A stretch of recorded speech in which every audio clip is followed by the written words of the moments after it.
finances for phase 2 of rail, which will take it to Dulles and beyond.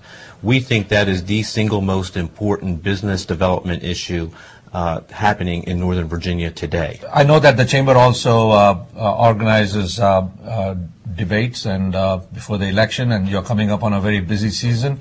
Can you tell us a little bit more about how that works and how do companies participate in that? Well, the advocacy portion of what the Chamber does, that being an important part of what the Chamber does, we do through our Northern Nova Biz PAC, a PAC to support business in Northern Virginia. We do endorse candidates at the state and local levels. So today, here we are in October, less than a month until the election's coming up, and there are all the supervisors in Fairfax County are up for election, and all the state senators and delegates for the state of Virginia are up for election. So it's a very important election that we continue to move to having Fairfax County and the state of Virginia being some of the most friendly places to do business, not just in Virginia, but in the United States and the world. Let's get off to some of the other things that the Chamber does. You have a Women in Business Council, and you have an International Business Council. You have a Government Services Contractors Council. What do they do?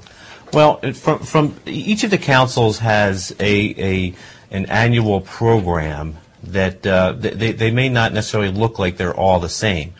For instance, in the government contracting industry, we do events from 30 people to 1,000 people. Wow. in the government contracting industry. And some of those are very focused on a particular piece of legislation or regulation that may be coming up, where you really need to get into the nitty-gritty learning aspect of here's what you need to do to comply to a new regulation. To a 1,000-person awards program that we have coming up in the beginning of November, where there's a recognition program for the government contracting industry and a Hall of Fame award for the government contracting industry. In the Women's Business Group, we just recently completed an event with Hoda Kotb of NBC's Today Show. Right. And that just happened last week, for instance. And that was to celebrate women and celebrate women in business. And that is really truly a mentoring program for women in business. With the International Business Council, that's a little bit different, because what we're doing is we're trying to bring together businesses both located here in Fairfax County and abroad to do business together. So there are many international businesses located here. I think at last count there were 400 or 500 businesses with offices in Fairfax County that are headquartered somewhere overseas. This is, as you discussed earlier, this is a very diverse, very ethnically diverse community. What has the participation been like for these communities in the what I would call the mainstream Chamber activities, and what has been your experience in bringing them into the fold? Well, as we mentioned earlier when we were talking, chambers can represent various business interests. So there are, we are the Fairfax County Chamber of Commerce. There's a Loudoun County Chamber of Commerce, but there's also other chambers within Fairfax County.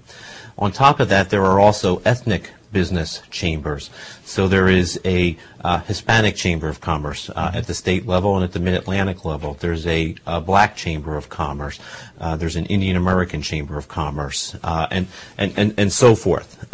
We don't focus on business issues that are specific to any one of those groups, but what we do is partner with some of these other groups that we can do programming or education or networking to bring many business groups together. How does a company join the chamber, and what can they expect to do once they join the chamber? Well, one of the best places to find out about our chamber is to go to our website, which is fairfaxchamber.org. So all that information is is located on our website. The best way to grow business, whether it's if you're business to consumer, business to business, or business to government, is you need to show up. You need to be involved with the organization. And I can't tell you the number of examples we have had as chamber members tell us that I owe 50% of my total business to relationships that I developed at the Chamber of Commerce, or substitute another term in there if it was some other council or group that they were affiliated with. That's terrific. So just don't write us a check, but also participate.